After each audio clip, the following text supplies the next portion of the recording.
I am an introvert. I'm an introvert, and as a matter of fact, I'm a very big introvert. In fact, I'm one of the biggest introverts that you'll probably ever meet in your life if you ever get the chance to meet me, which, if you want to meet with me every single week, then you can click the link in the description to learn more about my coaching program. But I'm an introvert. And as an introvert, one of the most difficult things that I ever had to do in my entire life was conducting public interviews. When I was 19 years old, I dropped out of college. You probably already knew that, but let me just get my story off. I'm gonna make it quick. When I was 19, I dropped out of college, and immediately after dropping out of college, I started a YouTube channel. I started a YouTube channel primarily because it was the cheapest and easiest business model to start at that time, and I believe it still is to this day. But I digress. I started a YouTube channel, and initially, ironically, I was actually making content that's very similar to the content that I make right now. I was making talking head videos giving advice.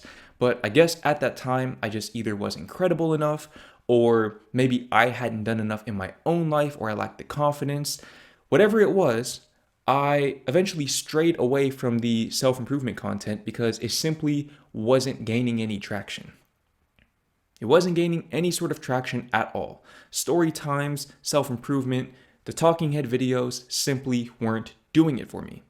And as someone who had just dropped out of college, I felt this incessant need to prove my doubters wrong. Anybody who had doubted my decision to drop out of college, I felt like I needed to prove them wrong. So I wanted results quick, fast, and in a hurry. So what did I do? I switched to vlogging because my favorite YouTuber, DDG, was vlogging. And I said, okay, if he's successful from vlogging, then I can be successful from vlogging.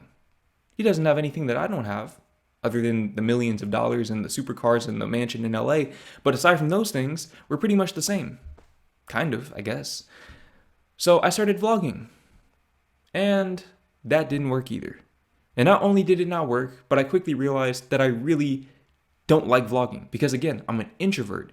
And in order to vlog, more often than not, you have to be in public. You have to be out and about in front of other people. And I didn't like the attention that it attracted.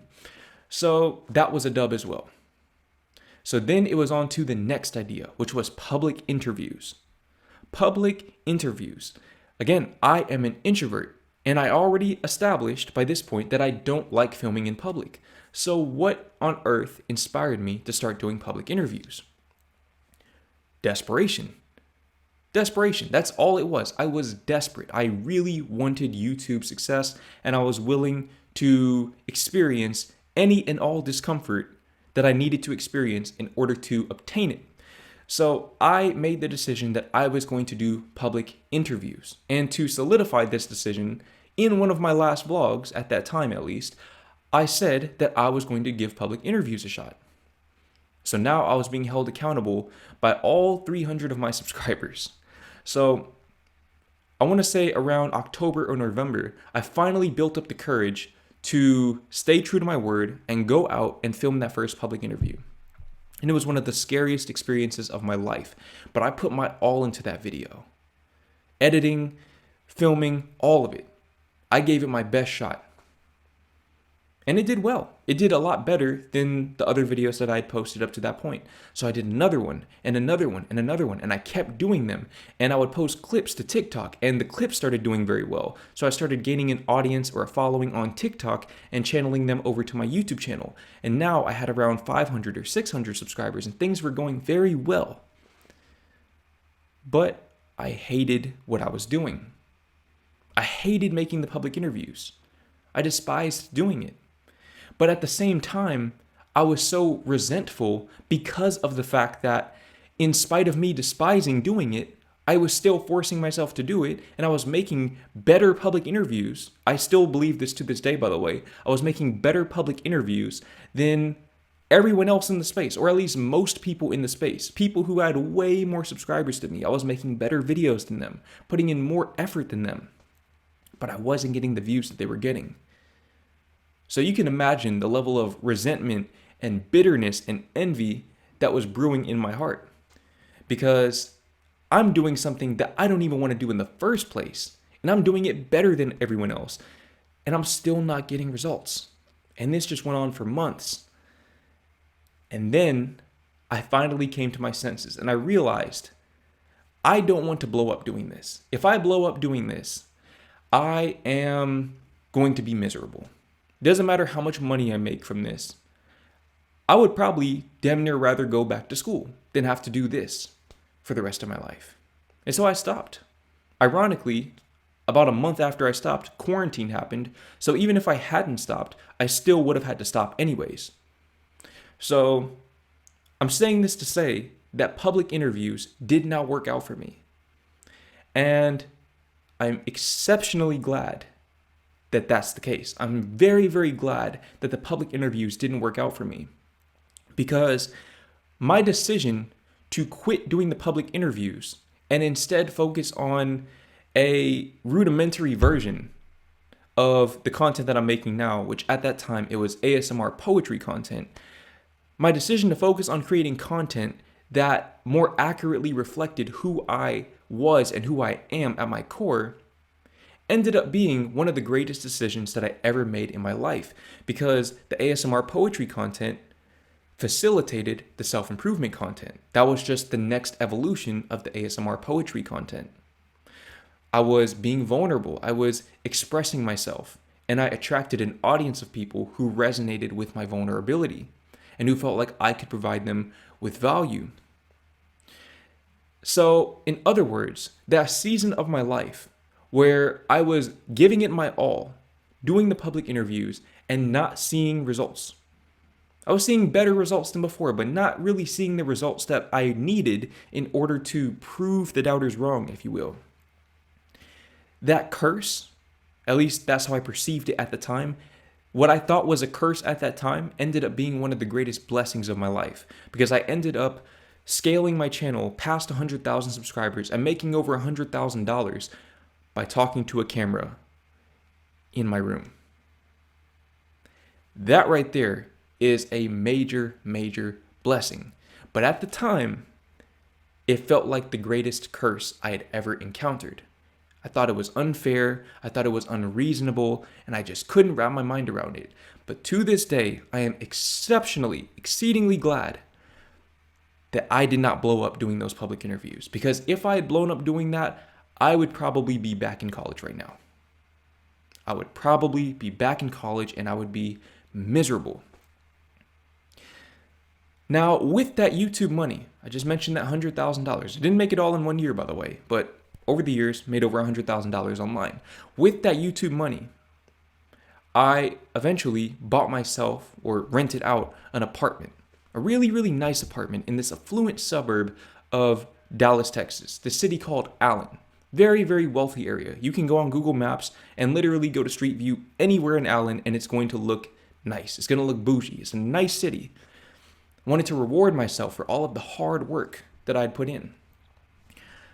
I moved to this apartment, and just for context, when I signed the lease for the apartment, I was in a relationship, so I was still sort of tied to the DFW area. Otherwise, I think I probably would have explored out-of-state options, maybe Austin, well, Austin's still in-state, but out of the region options like Austin, Las Vegas, or maybe even moving overseas. But because I was in a relationship at that time, I signed a lease for that apartment, and then a week later, we ended up breaking up anyways, so that's besides the point.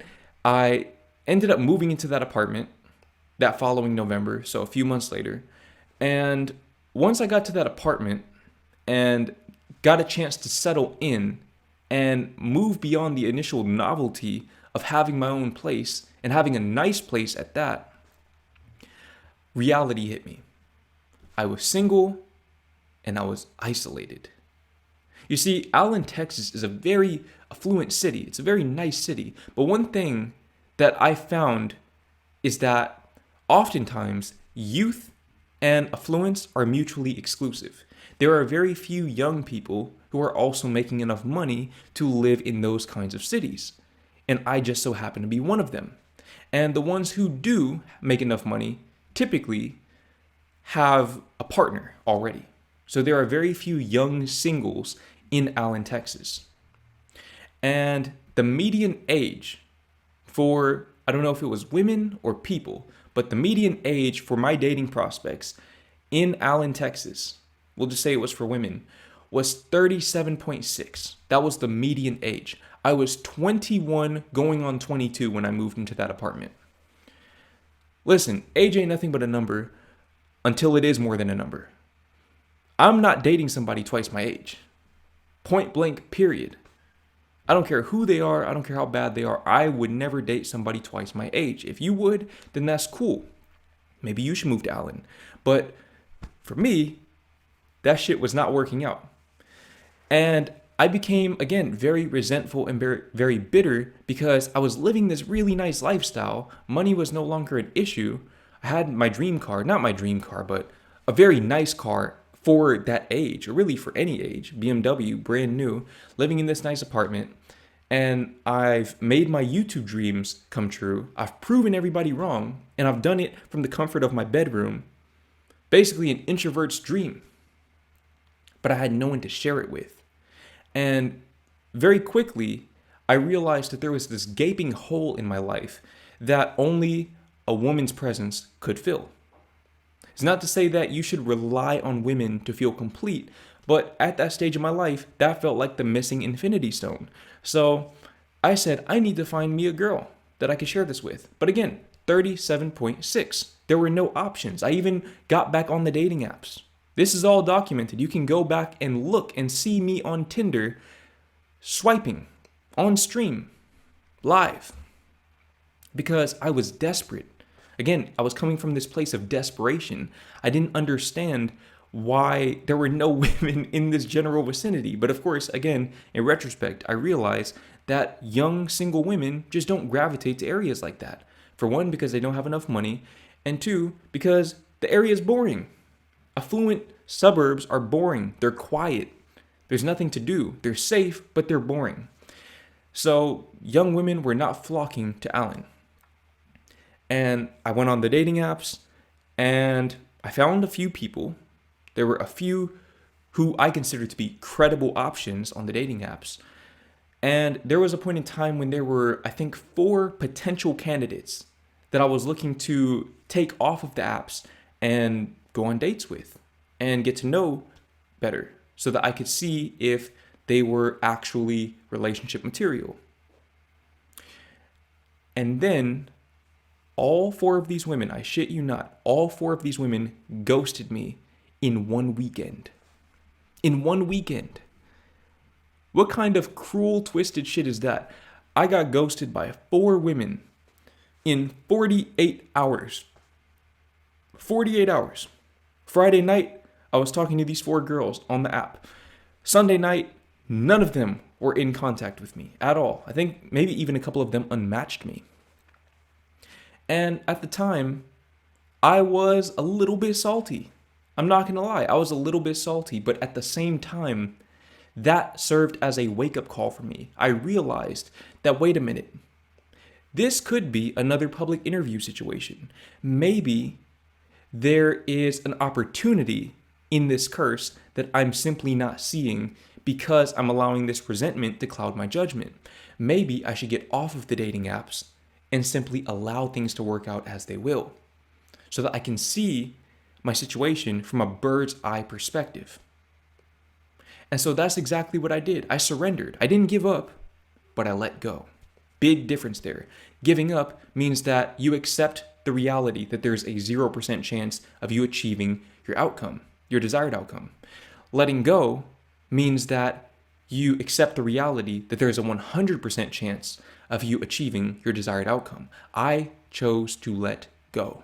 And it was one of the greatest decisions of my entire life. Because once I let go of this need, this desperation to find somebody to complete me, I realized that I had already found her. And ironically, I had found her before I moved into this apartment, before I had gotten with my ex-girlfriend, before I had even started my YouTube channel in the first place. I had found this person back in 2018 and we had been friends the whole time. but I never considered her to be a potential dating candidate because she lived overseas. I had these limiting beliefs about long distance relationships and the viability of them, but that belief didn't serve me. And really, I realized that living in Allen, damn near any relationship that I would get into would be long distance in some way or another. So I said, you know what? Let me double down on this friendship and let's see what's going on with her. I don't know if she's in a relationship at this point in time because we don't really talk about that very much, but let's explore.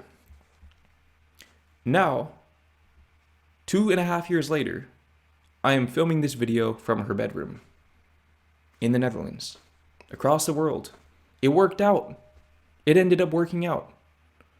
But not before it didn't work out. Not before I had to go through all of that bullshit with 37.6, living in Allen, Texas, swiping on these dating apps, trying to find somebody to provide that missing essence from my life.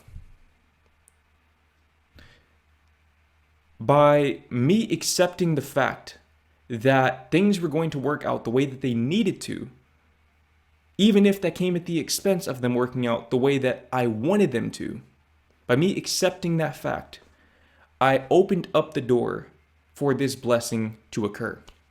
And at every stage of my life, for every major desire that I've had, which underpinned all of my decisions, I've had to surrender my own desires in order to allow a much greater reality that I couldn't have possibly fathomed to enter my life.